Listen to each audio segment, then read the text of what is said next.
ఉద్యోగ రుణం అనేది సహజం కాబట్టి 3 ఏళ్ళు గ్యాప్ వచ్చింది. 3 ఏళ్ల తర్వాత మార్చి 31 నుంచి ఉద్యోగ రుణం మొదలైన తర్వాత ఈ ఏప్రిల్లో 23 లాస్ట్ వర్కింగ్ డే కాబట్టి ఈ నెల రిటైర్ అయ్యే వాళ్ళు ఈ నెలాఖరులోపు చేసుకోవడం తప్పనిసరి పరిస్థితి. ఎందుకంటే వాస్తవంగా గతంలో మనం మాటలు విన్నాం, రిటైర్మెంట్ ఫంక్షన్ చేస్తాం, రిటైర్ అయిన రోజే పెన్షనరీ బెనిఫిట్స్ అన్నీ ఇచ్చి ప్రభుత్వ వాహనంలో ఇంటి దగ్గర దిగబెట్టి వస్తామని ఆ శుష్క వాగ్దానాలన్నీ విన్నాము. అవి గతం నుంచి ఎప్పుడూ జరగలేదు. ఉపాధ్యాయుల విషయంలో అసలే జరగవు. కానీ ఉపాధ్యాయులుగా ఈరోజు చూసినప్పుడు మనకున్న సంపద ఆస్తి ఏంటి అంటే ఈరోజు విద్యార్థుల ప్రగతి. విఠలాచార్య గారు ఇప్పుడు ఇక్కడ చాలామందికి గురువు అని చెప్పేసి చెప్పుకున్నారు. అట్లా వారు తన శిష్యుడు గందుల మల్లారెడ్డి లాంటి వాళ్ళని చూసి గర్వపడతా ఉన్నారు. సో అటువంటి ఆత్మీయ అనుబంధం మన ఉపాధ్యాయుల్లో మాత్రమే సాధ్యపడుతుందని చెప్పి నేను అనుకుంటా ఉన్నాను. ఆ రకంగా ఒక ఆత్మీయ అనుబంధంతో ఈరోజు పిల్లలతోటి గురు శిష్య సంబంధం అనేటువంటిది మన మధ్య ఉండేటువంటి అవకాశం ఉపాధ్యాయులకి ఉంటుంది. ఇప్పుడు ఆ క్రమంలో ఈరోజు అంటే ఇవాళ మొత్తం మానవ సంబంధాలన్నీ ఆర్థికమయం అయిపోయినటువంటి సందర్భంలో ఇంకా ఈ సంబంధాలు ప్రభుత్వ పాఠశాలలు ఉన్నంత వరకే మిగిలే అవకాశం కనపడతా ఉంది. పాఠశాలల్లో చూసినప్పుడు ప్రైవేటైజ్ అవుతున్నటువంటి విద్య ప్రైవేటైజ్ అవుతున్నటువంటి సందర్భంలో ప్రైవేట్ పాఠశాలలో పనిచేసే ఉపాధ్యాయునికి కానీ విద్యార్థికి కానీ ఆ సంబంధం అంతా ఉంటుందని అనుకోలేం. గ్రామీణ ప్రాంతాల్లో ఉండే ఏవో చిన్న పాఠశాలలో తప్ప. ఎందుకంటే ఉపాధ్యాయుడు స్థిరంగా ఉండడు, విద్యార్థికి కూడా ఆ రకమైనటువంటి ఆత్మీయ అనుబంధం ఉండే అవకాశం కూడా లేదు. కానీ ఇవాళ ఆ సంబంధాలని కాపాడుకోవాలన్నా లేదు విద్యార్థుల్లో మానవీయ విలువల్ని పెంపొందించాలన్నా కానీ ప్రభుత్వ విద్యారంగాన్ని కాపాడుకోవడం అవసరం అనేది మన ముందు ఉన్నటువంటి తక్షణ కర్తవ్యంగా కనపడతాం. సో ఈరోజు మనం చూసినప్పుడు మల్లారెడ్డి గారు 3 దశాబ్దాలు ఉపాధ్యాయ వృత్తిలో ఉన్నాడు. అందుకంటే ముందే మల్లారెడ్డి గారు, బుచ్చిరెడ్డి గారు, గోవర్ధన్ గారు వీళ్ళంతా కలిసి ఇక్కడ ఓ ప్రైవేట్ విద్యా సంస్థను స్థాపించి అప్పటి నుంచి దాదాపు 25 ఏళ్ళు నడిపినట్టున్నారు. ఇప్పుడు కూడా ఈ పాఠశాల నడుస్తూ ఉంది. సో ఇటువంటి సందర్భంలో ఓ మంచి సైన్స్ టీచర్గా విద్యార్థులకి పాఠ్యబోధన చేసి కమిట్మెంట్ తోటి పనిచేసినటువంటి వ్యక్తి మల్లారెడ్డి గారు. సో మల్లారెడ్డి గారు రిటైర్ అయినటువంటి సందర్భంలో వారి భావి జీవితం సుఖ సంతోషాలతో గడవాలని చెప్పి వారి ఉద్యోగ రుణ సందర్భంగా టీఎస్యూటీఎఫ్ రాష్ట్ర కమిటీ పక్షాన వారికి శుభాకాంక్షలు, అభినందనలు తెలియజేస్తూ ఉన్నాం. అట్లా ఈరోజు చూస్తే మనం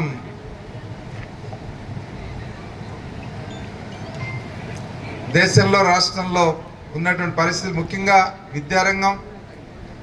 విద్యారంగంలో ఇంతకుముందు నేను చెప్పినట్టు ప్రభుత్వ విద్యారంగం పరిస్థితి రోజు రోజుకి దిగజారిపోతూ ఉన్నటువంటి స్థితి ఉంది. దానికి రకరకాల కారణాలు. ఒకటి పాఠశాలల కొరత కావచ్చు, 2 ఉపాధ్యాయుల కొరత, 3 పర్యవేక్షణ వ్యవస్థ లోపం, 4 ఉన్న ఉపాధ్యాయులు బాధ్యతాయుతంగా కొందరు పనిచేయకపోవడం. ఈ రకమైనటువంటి కారణాలతో ప్రభుత్వ విద్యా వ్యవస్థ పట్ల తల్లిదండ్రుల్లో నమ్మకం కోల్పోయేటువంటి పరిస్థితి వచ్చింది. దీనికి తోడు ఇవాళ చదువు పట్ల ఆసక్తి ఉన్నవాళ్ళు, కాస్తో కూస్తో చదివించుకునే స్తోమత ఉన్నవాళ్ళు విద్యా స్టేటస్ సింబల్గా కూడా మారిపోయింది. అందుకని ప్రభుత్వ పాఠశాలలో చదివించుకోవడం అన్నా, ప్రభుత్వ ఆసుపత్రిలో వైద్యం చేయించుకోవడం అన్నా కూడా ఈరోజు నామోషిగా భావించే పరిస్థితి కూడా ఉంది. ఎందుకంటే న్యూక్లియర్ ఫ్యామిలీస్లో ఒకళ్ళు ఇద్దరు పిల్లలు ఉంటే ఉన్న ఒక్కడిని గతి లేదు, అంత గతి లేదా గవర్నమెంట్ స్కూల్లో చదివిస్తున్నాం అనే ఎక్కడ అంటారో సమాజంలో అని చెప్పి శక్తికి మించి ప్రైవేట్ పాఠశాలలో పంపించే పరిస్థితి కూడా ఈరోజు కనపడతాం. సో అటువంటి పరిస్థితి నుంచి మళ్ళీ వాళ్ళ అభివృద్ధి చెందుతున్నటువంటి దేశాల్లో కానీ చిన్న దేశాల్లో కానీ ప్రభుత్వ రంగంలో విద్యా వైద్యం ప్రభుత్వ రంగంలోనే నడపడుతూ ఉన్నాయి. మన దగ్గర కూడా ఆ రకంగా విద్యా వైద్యం ప్రభుత్వ రంగంలో ఉన్నప్పుడు మాత్రమే ఈ సమాజం బాగుపడే అవకాశం ఉంటుంది. మరి ఆ మేరకు మరి ప్రభుత్వ పాఠశాలల్ని మనం ఆ రకంగా కాపాడుకోవాల్సినటువంటి అవసరం ఉంది. దీనికి సంబంధించి చూసినప్పుడు మన ఎమ్మెల్సీ గారు ఇటీవల కాలంలో మొత్తం రాష్ట్ర విద్యారంగాన్ని ఒక అధ్యయనం చేసి ఏ జిల్లాలో ఏ ప్రాంతంలో ఎట్లా ఉంది, అసమానతలు ఎలా ఉన్నాయనేటువంటిది పుస్తక రూపంలో తీసుకొచ్చారు. కానీ ఆ విషయాన్ని అధికారులకు ఇచ్చినా ముఖ్యమంత్రి మంత్రులకు ఇచ్చినా ఎవరు కూడా దాన్ని పట్టించుకొని దాని మీద ఒక సమాలోచన చేద్దామనేటువంటి ఆలోచన కూడా చేసిన పరిస్థితి ఈరోజు కనపడట్లేదు. అది చేయగలిగితే అందులో ఉన్నటువంటి విషయాలను బట్టి ఈరోజు పాఠశాలలను ఎట్లా మనం సంస్కరించుకోవాలనేటువంటిది ఆలోచన చేసేటువంటి అవకాశం ఉంటుంది.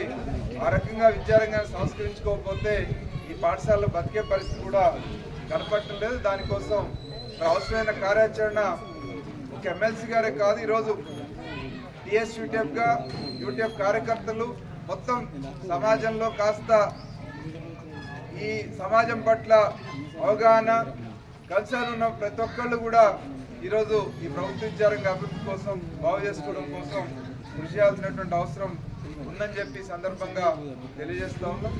మరి ఇదే క్రమంలో మరి ప్రభుత్వ విద్యారంగాన్ని ఇవాళ ప్రాక్టికల్గా క్షేత్రస్థాయిలో ఉన్నటువంటి సమస్యలు వాటి పరిష్కారం ఒక భాగం అయితే అసలు మొత్తం విద్యా విధానాన్ని సమూలంగా మార్చేసి ఇవాళ ఉన్నటువంటి పబ్లిక్ ఎడ్యుకేషన్ సిస్టమ్ని ధ్వంసం చేసేటువంటి ప్రయత్నం ఈరోజు కేంద్ర ప్రభుత్వం తీసుకొచ్చిన ఎన్ఈపీ 2020 ద్వారా జరుగుతూ ఉంది.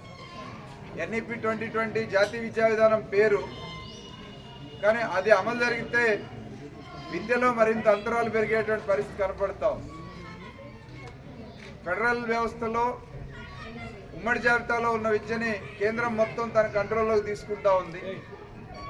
మరి వాళ్ళ ప్రైవేటు విశ్వవిద్యాలయాల సంఖ్యను పెంచి ప్రభుత్వ విశ్వవిద్యాలయాల్ని సగానికి సగం తగ్గించాలన్న ఆలోచన చేస్తూ ఉంది. మరి పాఠశాల విద్యకే వస్తే ప్రీ ప్రైమరీ పెట్టాలి, కానీ ప్రీ ప్రైమరీ పెట్టకుండానే 6 సంవత్సరాలు నిండితేనే పాఠశాలలో 1వ తరగతిలో చేర్చుకోవాలని చెప్పి కండిషన్ పెట్టి రాష్ట్రాల మీద ఒత్తిడి చేస్తూ ఉంది. ఏ రాష్ట్రమైనా ఎన్ఈపీ 2020 మేము అమలు జరపము అంటే మీరు అమలు జరపకపోతే మీకు నిధులు రావని చెప్పేసి విద్యారంగానికి అవసరమైన సమగ్ర శిక్ష నిధులు మీకు ఇవ్వమని చెప్పేసి బ్లాక్ చేస్తూ ఉన్నటువంటి పరిస్థితి ఈరోజు ఆ రకం బెదిరిస్తూ ఉన్నటువంటి పరిస్థితి చూస్తూ ఉన్నాం. ప్రభుత్వ పాఠశాలల్లో ఉపాధ్యాయ నియామకాల కంటే వాలంటీర్లను పెట్టి రిటైర్ అయిన మాజీ సైనికుల్ని, రిటైర్ ఉద్యోగులు మాజీ సైనికుల్ని పెట్టి స్వచ్ఛందంగా విద్యా వాలంటీర్లుగా పెట్టి నడిపించాలనేటువంటి ఆలోచన కూడా ఈరోజు కేంద్ర ప్రభుత్వ విద్యా విధానంలో ఉన్నటువంటి అంశాన్ని కూడా మనం చూసినప్పుడు ఇది విద్యారంగానికి సంబంధించింది. ఇక మిగిలినటువంటి ప్రభుత్వ రంగం ఏ రకంగా నిర్వహిస్తూ ఉందో మీ అందరికీ తెలుసు. ఉద్యోగులకు సంబంధించి చూసినప్పుడు ఈరోజు ఇన్కమ్ ట్యాక్స్ మాకు వచ్చే జీతం మీద మొత్తం ఆదాయంగా లెక్కించి దాని మీద ఇన్కమ్ ట్యాక్స్ తీసుకుంటారు.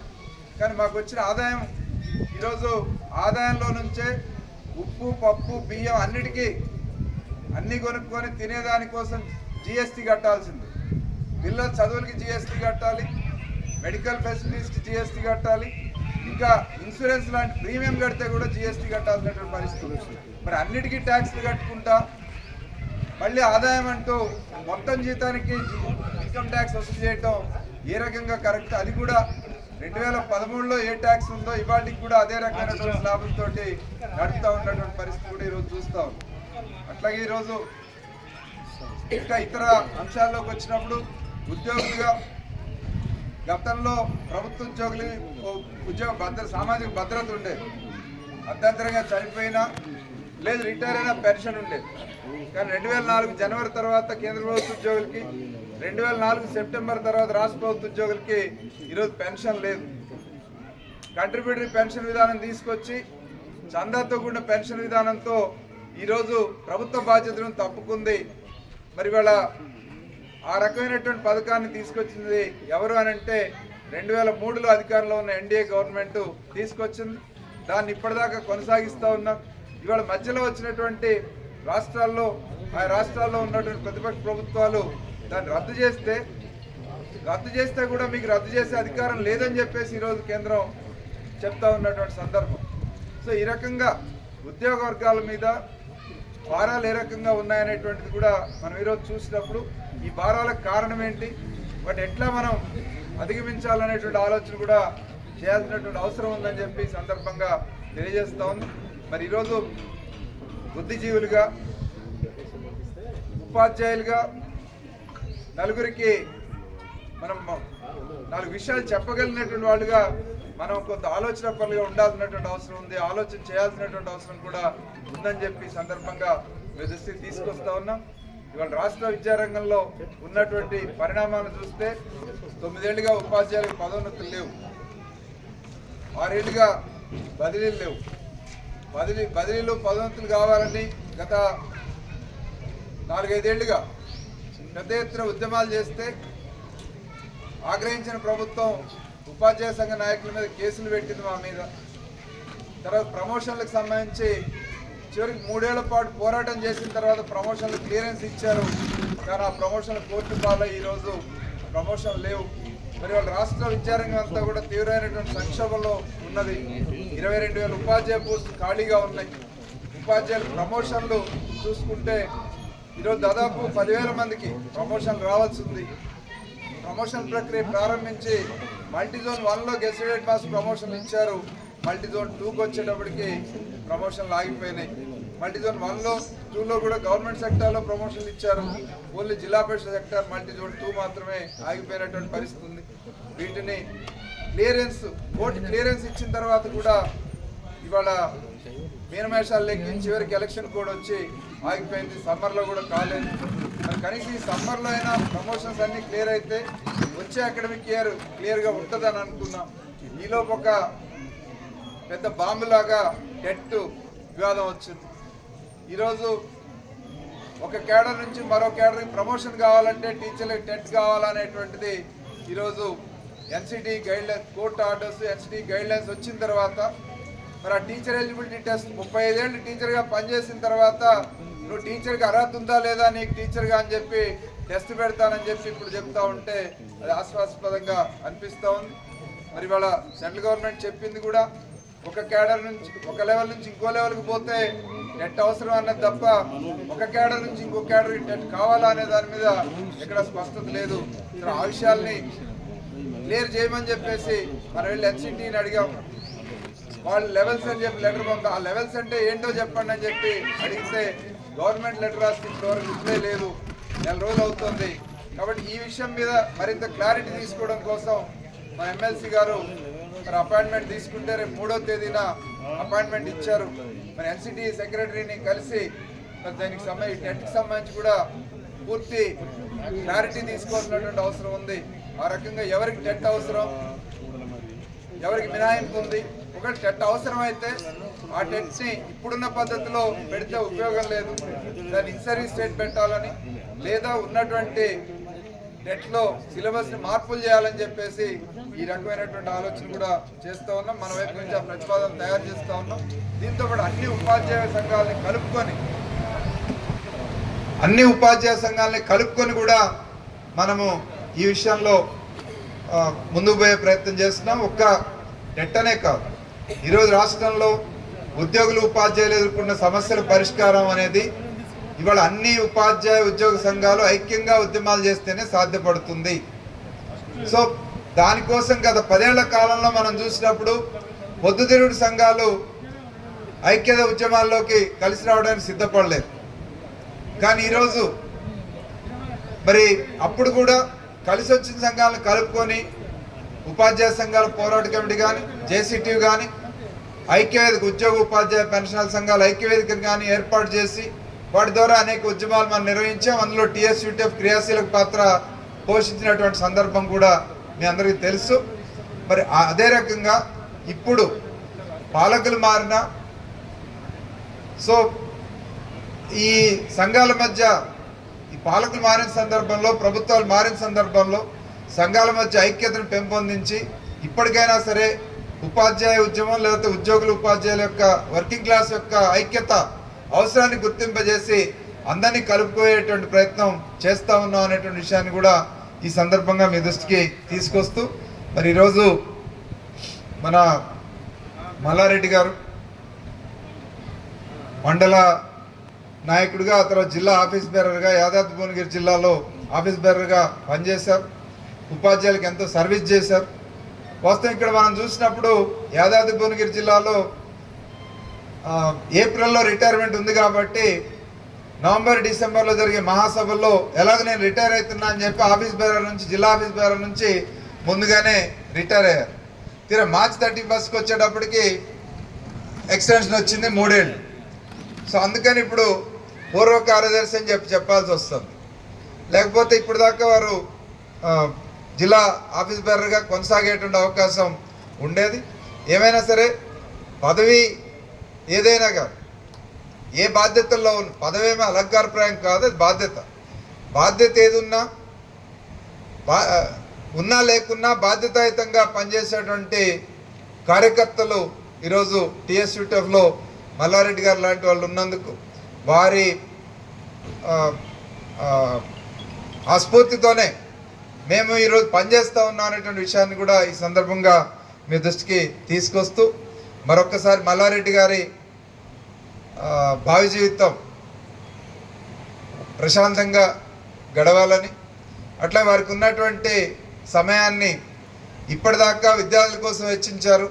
ఇప్పుడున్నటువంటి ఫ్రీ టైం అంతా కూడా వారి సమయాన్ని వర్కింగ్ క్లాస్ మూవ్మెంట్తో పాటు ఈరోజు ఈ సమాజ మార్పు కోసం, ప్రజాసేవ కోసం అంకితం చేయాలని చెప్పేసి వారిని కోరుతూ మరొక్కసారి టీఎస్యూటీఎఫ్ రాష్ట్ర కమిటీ పక్షాన మల్లారెడ్డి గారికి ధన్యవాదాలు తెలుపుతూ నాకు అవకాశం ఇచ్చినందుకు ధన్యవాదాలు.